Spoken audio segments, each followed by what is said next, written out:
Yo, Yo. what's happening? Hello, everybody.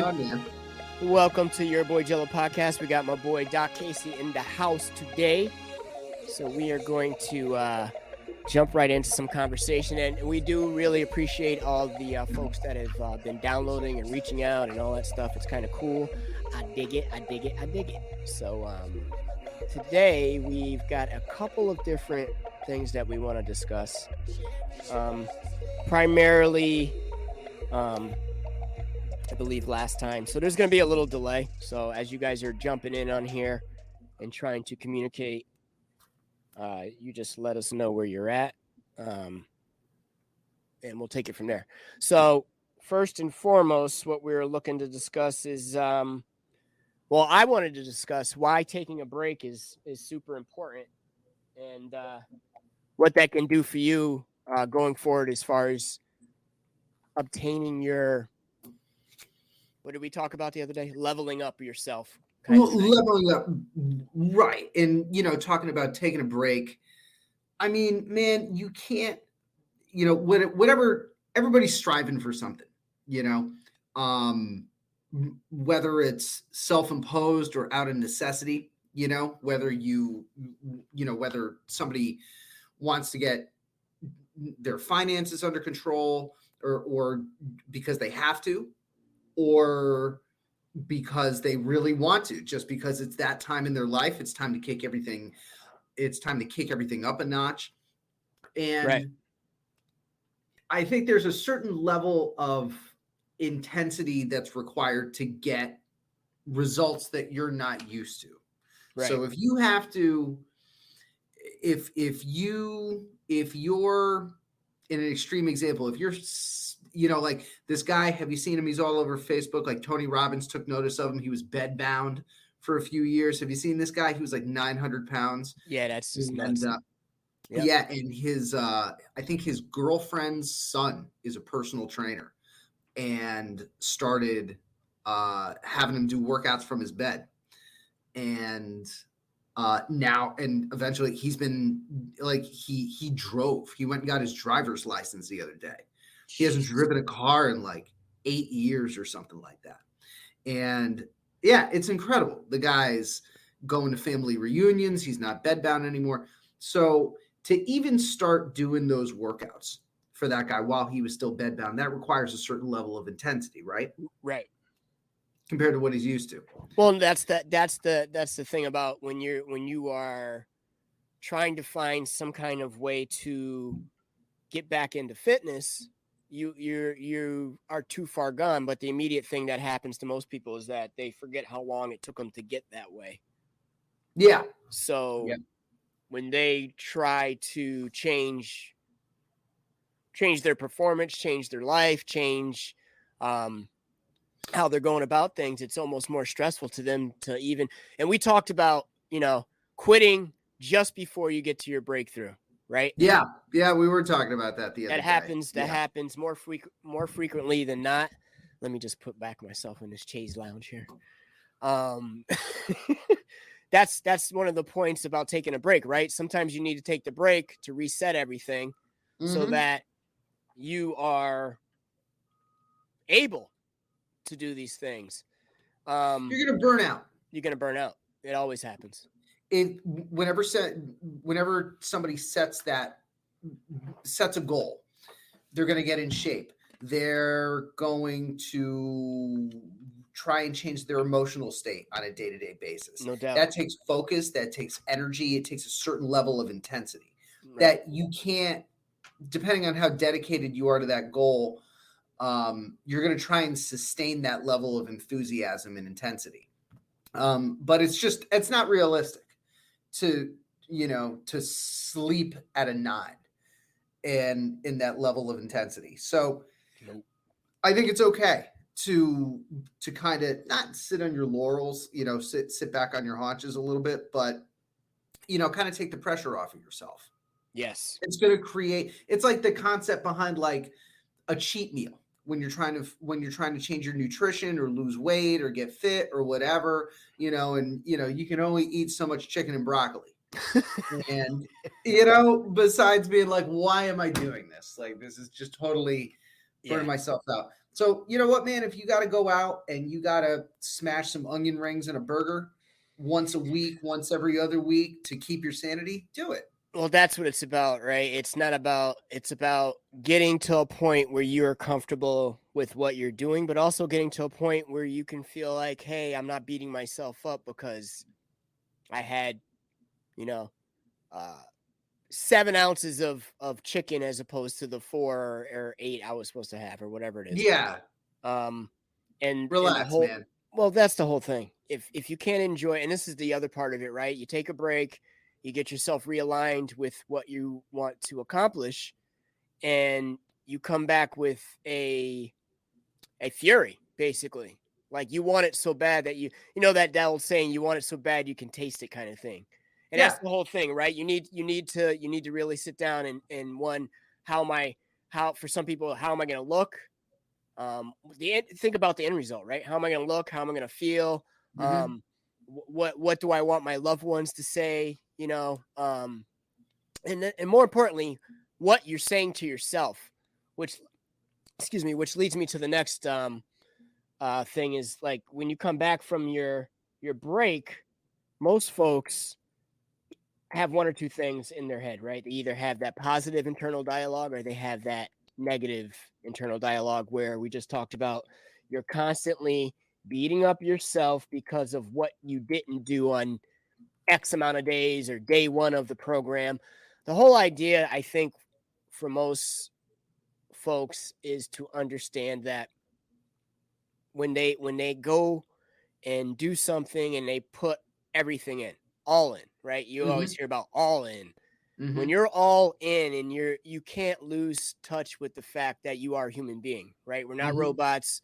We're not gonna and we hear what do we hear now, right? We hear 10x, we hear beast mode, you hear all these things that surround leveling up, but nobody's really grabbing that individual and telling them, right, there's really no reason for you to beat up yourself to get to that. Like everybody likes to embrace that quality, that ideal, the idea of beast mode, right?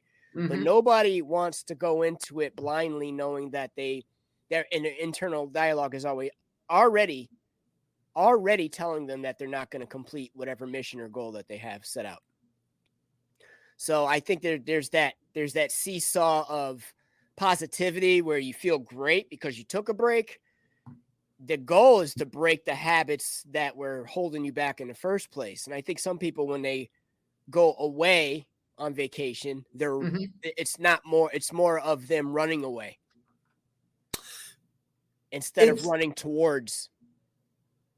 it's not something they're taking a break like when someone falls off the wagon Right, with fitness, nutrition, or something like that. right, They're experiencing that fatigue and it just kind of derails. 100%. So, if you're trying to get um your finances in order and you've been saving, you've been eating in, you've been doing all the things that you should do, but you know that you got a Vegas vacation coming up, you know?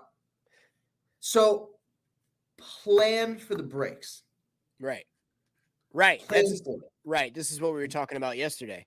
Look Right, at it as part of your overall strategy. right, Not I can't do this anymore. right, And right. you So, just fall and the reason, totally right, off it. you fall totally off, you fall back, and the reason you fall back is because you were comfortable in that position of not doing anything. Mhm. we But if we you are say so right, if you say, "Hey man, I'm going to Vegas. I got 2 grand that I've set aside. I'm not going to worry about, I know I can go out and have a really nice dinner. I haven't gone out for a really nice dinner in 6 months because I've been trying to exercise financial responsibility." right, You plan for it and you say, okay, my vacation is from Friday to Tuesday. But when I come back Wednesday morning, it's back with the strategy. right, This and is part that's of the strategy. right structure, right, and Yeah. everybody wants to have it, but not everybody wants to do it, and that's the thing, right? We all want beast mode. We all want to be financially fit, financially Mhm. well.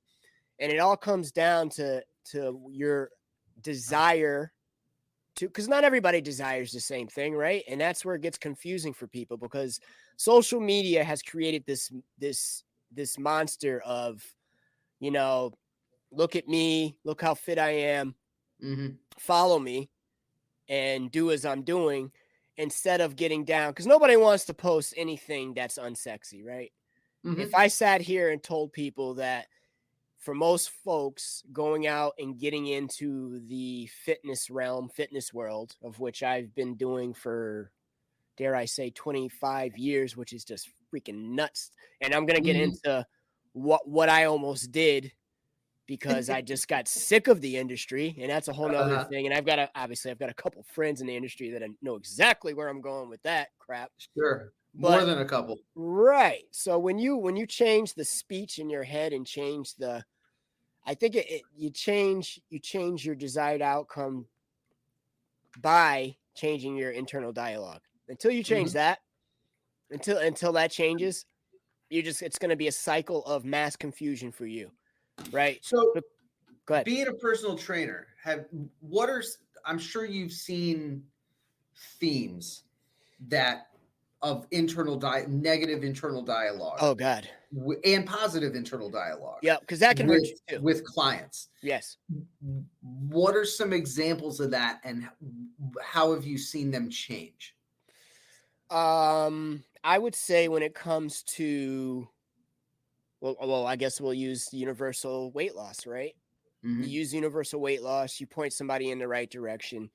You do the weigh in, you do the circumference, you do all the things that you would do ideally when you're in a one-on-one situation, so that that person can see what they're doing.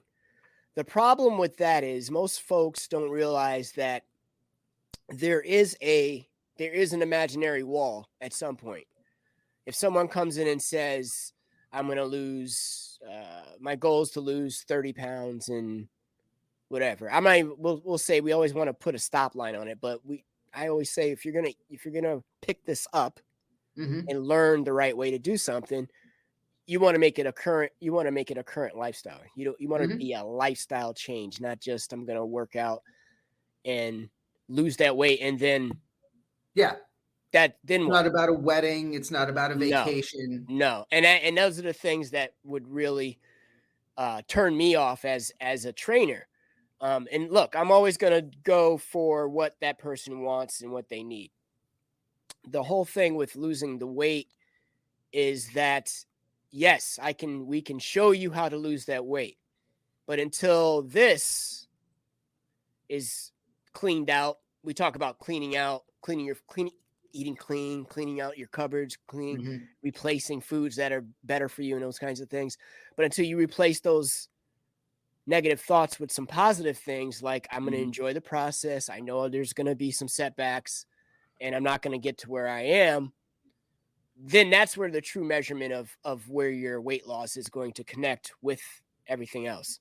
Mhm. We know the first 7 to 10 days is going to be mostly water weight, usually the first couple of weeks, depending on the severity, or I shouldn't say severity, the intensity of the workouts, how many days of the week that you're working out, and really how committed you are to yourself with doing the unsexy things. And nobody, Mhm. like I said, nobody wants to hear that. And Mhm. that's where client and trainer butt heads. Right.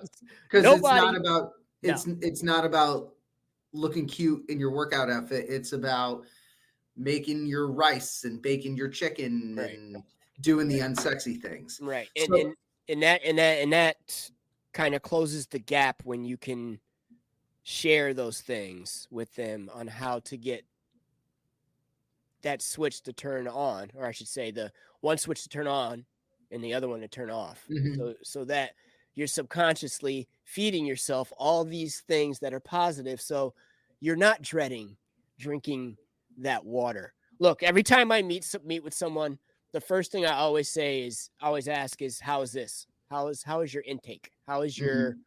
What are you doing now that's going to help you create that path to sustainably keeping off the weight. Look, Mhm. and I got into the business kind of naivete when I got into training, right? Mhm. I love doing it, I love work, but then there's this thing called adherence. When somebody is not adhering to something that you've spent your life learning, Mhm. and like we talked about, not being the smartest guy in the room or woman Mhm. in the room, and learning from people and being open-minded to suggestions, Mhm. like first thing I always run into this. People want things fast, and this is what we talked about. We live in the culture of the monster, the social media. I mean, this it's some good. We're doing this now. This is good, yes, Mhm. but the social media monster has given us this false sense of of luxurious loss of weight and Mhm. gains, like in 30 days, like in 21 days, like in 60 days, like it is all up to that individual to take those little the pieces that can actually work for you. And I'm not saying everybody on that's in fitness that's has a social media page is bad. All I'm saying is that you can't take everything from everybody and use it all for yourself. You're not that person, right? Yeah. Even when I'm But training you, I would rather for myself, I would rather train you to the point where you do not need me. sure. And if I you mean, do, isn't right, that really the goal of any teacher? right, and at the Whether you're right, learning an exactly, instrument exactly, or anything, exactly. you have the ability to do this on yourself. Right. That's why when you see things like this, there's always that little fine print at the bottom. Results may vary. Results may vary. You Results may know. very true. Why is Joe? Why is Joe lost the tire and I still have it? Well, get Yeah. real with yourself, right? I think I got real cynical by the time I was 30 in this industry. I'm 48 now. Mhm. I mean, that's all changed because I've grown as a trainer too and been super open minded. And everybody's trying to reinvent the wheel when the little stuff is what gets you to that big stuff. I'm not going to Mhm. ask you to do something that's going to hurt yourself, but I'm going to challenge you to be better at doing a squat, doing a deadlift, doing Yeah. lunges, doing all the things mechanically that you need to do to get Mhm. into beast mode. You cannot get Mhm. into beast mode unless you learn the non-sexy stuff. It's just Yeah. I don't care who you are. Unless you are a former athlete, which I have trained before as well. That's a whole, I mean, you got to tell Sure. athletes to slow down is what you got to do. Not with Sure. the average person. The average person needs to be told, you got to do these. You got to do this. We're going Yeah. to do bands. We're going to do things that are going to help you recover better. And Mhm. that's the other thing. Nobody talks about the principle of recovery. Of course, I want you to work out 4 days a week, drink your gallon of water every day, Mhm. and somewhat for the average person eat somewhat clean. And the reason I Mhm. say somewhat clean is because most folks try to tell me that they eat everything organic. Well, just because if it's in a box and it says organic doesn't mean Yeah. that you need to Organic eat doesn't more of it. necessarily No, mean no, better no. I try to or tell them more this, or right, more nutrient dense. right. Your food should just be as sustainable as your workouts are going to be for you. Yeah. Right? I'm going to teach you something to sustain.